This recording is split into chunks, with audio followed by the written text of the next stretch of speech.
Hello बच्चों, हम कक्षा 12 की बायोलॉजी पढ़ रहे थे। कक्षा 12 की बायोलॉजी का अध्याय 2 पढ़ा हमने, जिसमें हमने नर जनन तंत्र पढ़ लिया था। मादा जनन तंत्र हम पढ़ रहे हैं। मादा जनन तंत्र में हमने 2 भाग पढ़ लिए थे, पहला अंडाशय, दूसरी सहायक नलिका। अब तीसरा पार्ट है सहायक ग्रंथि या एक्सेसरी ग्लैंड।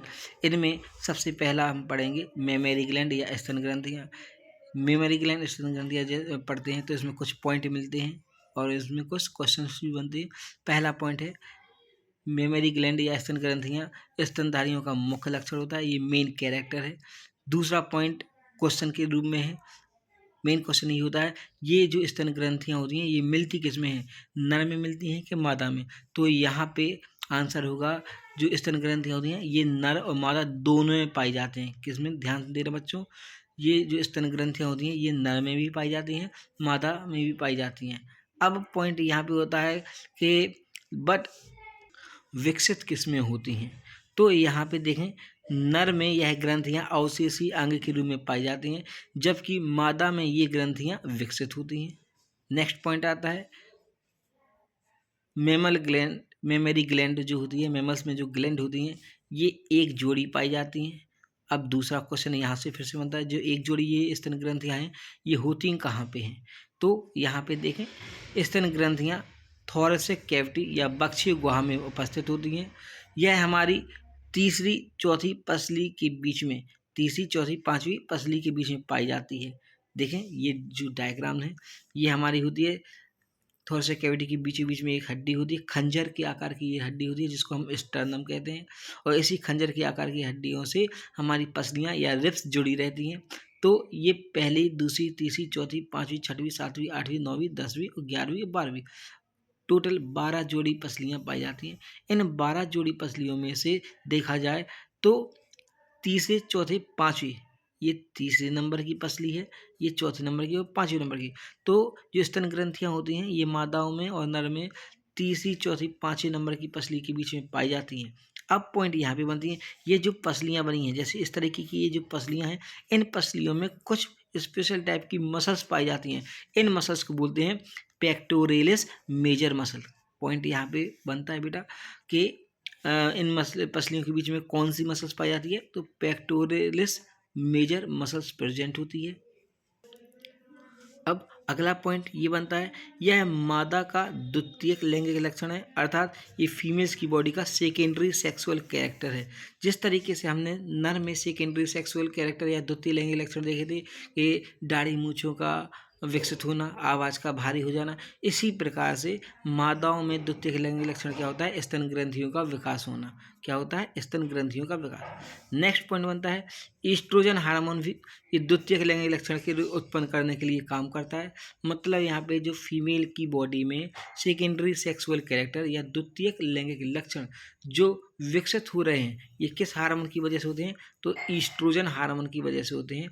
ईस्ट्रोजन हार्मोन एक ऐसा हार्मोन होता है जो सेकेंडरी सेक्सुअल कैरेक्टर के लिए रिस्पॉन्सिबल होता है।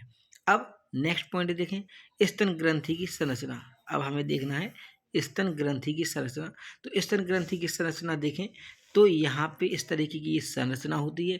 इस संरचना में सबसे पहला पॉइंट है प्रत्येक जो स्तन ग्रंथियाँ होती हैं इस स्तन ग्रंथि में 15 से 20 लोब या स्तनपालिका या मेमरी लोब्यूल प्रेजेंट होती हैं। पहला पॉइंट है बेटा, ध्यान देना, प्रत्येक स्तन ग्रंथि में 15 से 20 लोब या स्तनपालिका या मेमरी लोब्यूल प्रेजेंट होते हैं। अब यहाँ पे ये जो संरचना देखें तो इस संरचना में ये जो स्तन की जो संरचना बनाई गई है इस स्तन की संरचना में सबसे पहले देखें तो ये जो स्काई ब्लू कलर का जो पूरा कलर दिखाई दे रहा है ये एडिपोज टिश्यू होता है जो एक प्रकार क्या होता है, बसा होता है। क्या होता है, बसा। इसके बाद हमने देखा कि प्रत्येक स्तन ग्रंथि 15 से 20 लोब होते हैं। तो ये इस तरीके से जो एक, ये 2 और ये 3 लोब बनाए गए हैं। इसी प्रकार से प्रत्येक स्तन में 15 से 20 लोब प्रेजेंट होते हैं।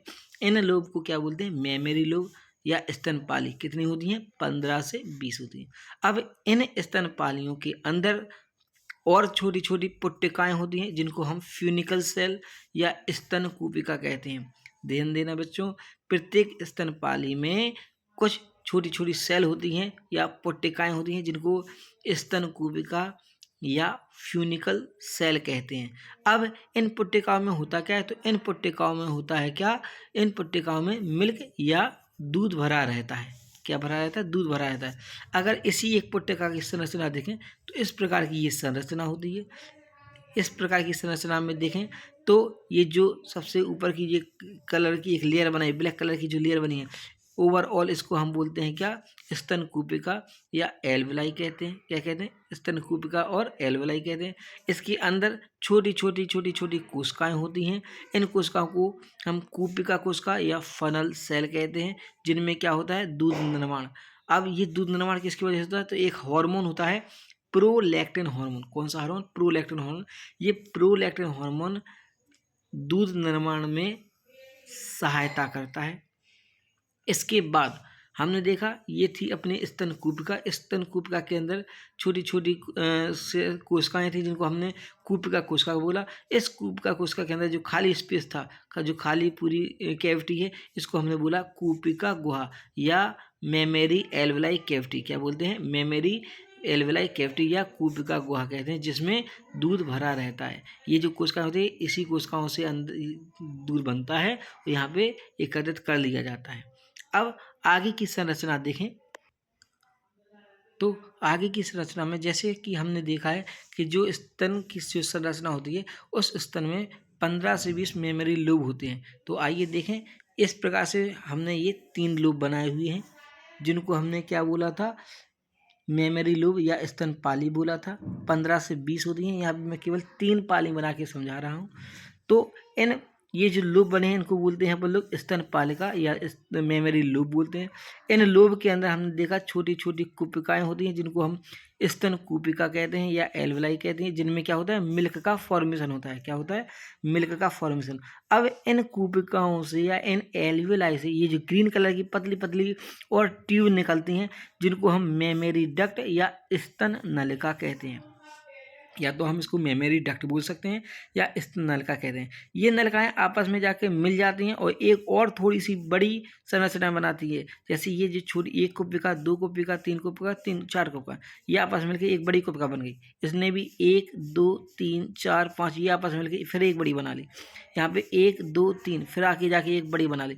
इन नलियों को क्या बोलेंगे, स्तन वाहिनी।